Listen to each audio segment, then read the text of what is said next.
De la musique, des nouveautés CD et des sciences au sens large. Bienvenue dans le 7e podcast de la médiathèque de Chaponneau.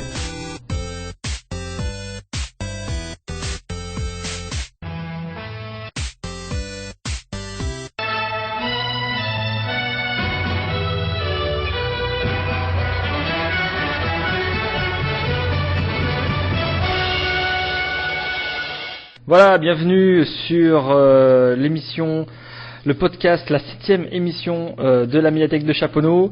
Une émission cette fois-ci très chargée, elle va concerner surtout des thématiques scientifiques. Ne partez pas, il va y avoir très peu de livres de sciences, il y en aura quand même, mais on va parler également albums, on va parler de livres, de littérature qui nous parle de science, de musique, qui parle de maths, et de la musique, car nous avons reçu récemment nos nouveautés musicales. Alors je ferai pas une émission spécifiquement dessus, mais je vais en parler un tout petit peu en introduction. Nous avons dans cette émission le plaisir de retrouver à la fois Monique, Ève et Emma qui va intervenir sur 2 chroniques sur cette thématique des sciences dans votre médiathèque. Nous voici donc partis pour le 7e podcast de la médiathèque de Chaponneau. Donc pour commencer, on va parler comme d'habitude des animations. Alors les animations à venir, il y en a un petit peu plus que d'habitude parce que l'été arrive, l'été même est déjà là. Donc on a tout un ensemble d'animations qu'on va prévoir à la médiathèque, à commencer par la balade comptée. La balade comptée, qu'est-ce que c'est ? C'est tout simplement un partenariat entre la médiathèque et l'office de tourisme de Chaponneau. Nous vous proposons donc de vous balader, ça va durer à peu près 2 heures, et c'est une balade dans Chaponneau qui va vous entraîner du parc de Boulard jusque sur les coteaux de Chaponneau. Car pour cette balade comptée, celle qui arrive, c'est le 7 juillet à 14h. Pour cette balade comptée-là, nous sommes entrés en contact avec l'association des coteaux de Chaponneau qui nous ont gentiment proposé de venir visiter leurs coteaux. Donc la balade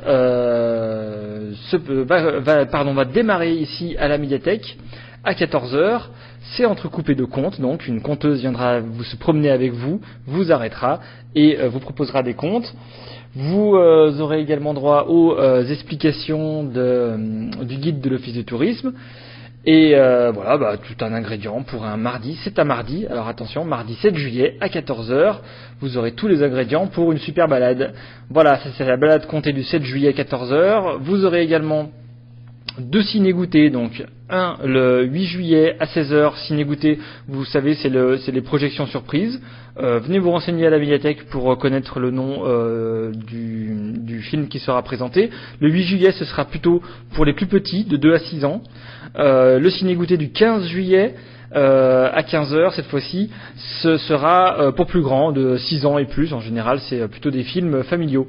Voilà, pour les ciné-goûtés, c'est bon.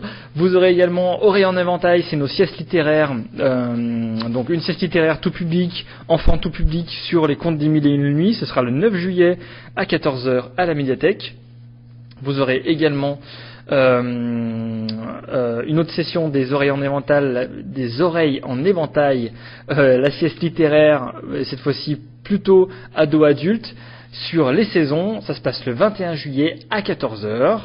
Et ensuite, ça nous projette jusque fin août, mais on aura probablement d'autres émissions à ce moment-là. Il y aura 2 autres ciné-goûtés, le 19 et le 26 août. Voilà pour les animations de l'été. On passe donc très rapidement sur les nouveautés CD. Donc les nouveautés CD, on vient de recevoir quelques CD que j'ai commencé à disposer dans la médiathèque. Alors on va lancer quelques noms juste histoire que vous sachiez un petit peu ce qui est arrivé. On aura le nouveau Blur, on aura le nouveau Laura Marling, j'en ai déjà parlé il y a 2 semaines. Yael Naïm également qui nous propose un nouvel album. Prodigy, si vous vous souvenez, dans les années 90, ils avaient sorti un disque de techno qui avait fait beaucoup de bruit. Ils nous reviennent avec un nouvel album, The Day Is My Enemy.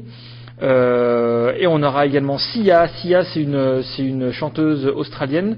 On m'a demandé de l'acheter, effectivement, c'est pas mal, c'est plutôt du R&B.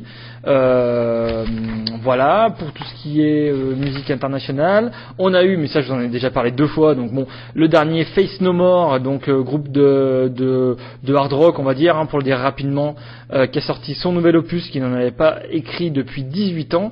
C'est un excellent disque, il faut venir l'emprunter à la médiathèque. On a eu en fait surtout de la chanson française. Donc sachez que nous avons le dernier Cabrel, qui est pas mal, comme tous les Cabrel, le dernier Cali, le dernier Louane, le dernier Luce, également pour la chanson française. On a également le dernier Charles-Élie Couture, le dernier Isia, également la fille de Higelin, le dernier Raphaël.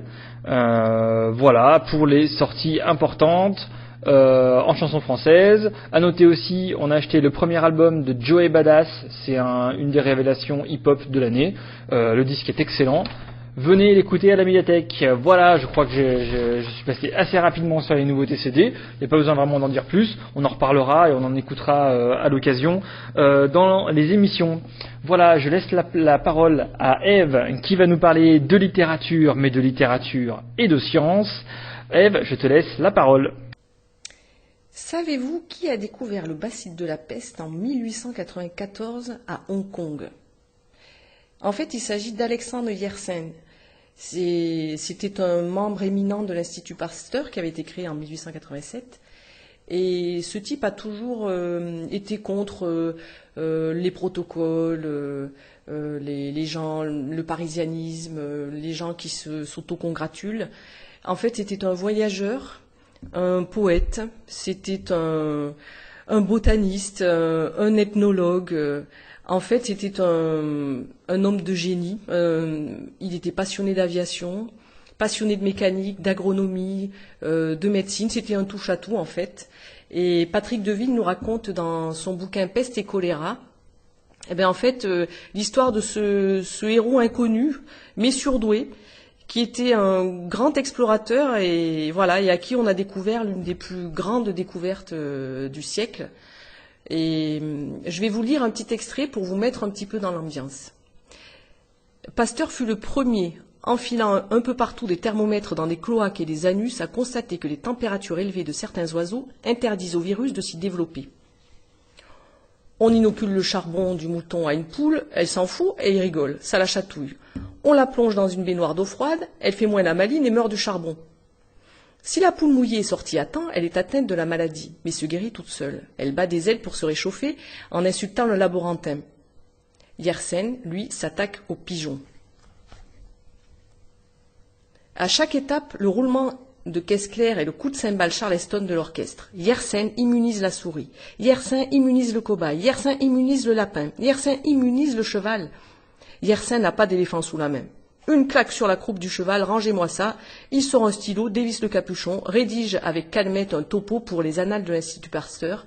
La peste bubonique, 2e note. Ces expériences sur la sérothérapie méritent donc d'être poursuivies. Si ces résultats obtenus sur des animaux continuent à être satisfaits, il y aura lieu de tenter d'appliquer la même méthode à la prévention et au traitement de la peste chez l'homme. Il revisse le capuchon, enlève la blouse blanche, tend la feuille à roux, voilà, il lui annonce son départ. Je vous laisse la vaisselle.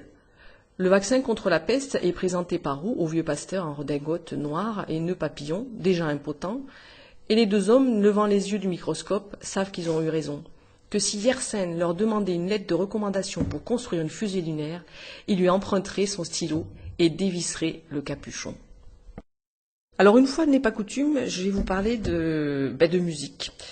J'ai découvert et je suis tombée raide dingue d'un jeune musicien il sait tout faire, donc il est auteur, compositeur, interprète, il s'appelle Charles Pasi, P-A-S-I, et il a signé un album qui s'appelle Sometimes Awake. On va vous en faire écouter des extraits absolument magnifiques. Pour moi, c'est l'écouter, en fait, c'est rentrer dans un piano-bar new-yorkais, avec des fumées de partout, une ambiance tamisée. Son album est très jazz et très folky. Il y a beaucoup de résonances new-yorkaises et en fait ce gars est fan de Dylan et de Neil Young et fan surtout de leur harmonica. Et c'est à 17 ans en fait, il est rentré un jour dans un magasin d'instruments de musique et il a demandé à voir le type d'harmonica qu'utilisait Neil Young, diatonique je crois, enfin je suis pas une spécialiste. Et à partir de là, il s'est inscrit au conservatoire, dans une chorale de gospel. Il a pris des cours à Rome aussi après son bac, parce que sa mère est italienne et son père est italien, pardon, et sa mère française.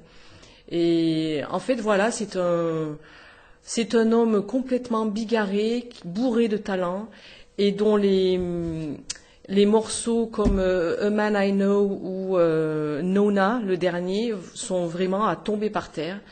Et il manie vraiment l'harmonica comme s'il était né avec, quoi, comme s'il avait fait ça toute sa vie. Donc rien que pour l'harmonica, ne serait-ce que ça, allez-y.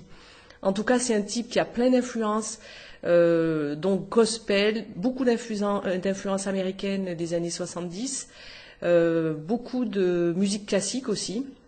En fait, c'est un homme orchestre de talent à découvrir. Il est tout jeune, il est beau comme un camion. Et voilà, il a tout pour lui, donc n'hésitez pas, allez-y à volonté.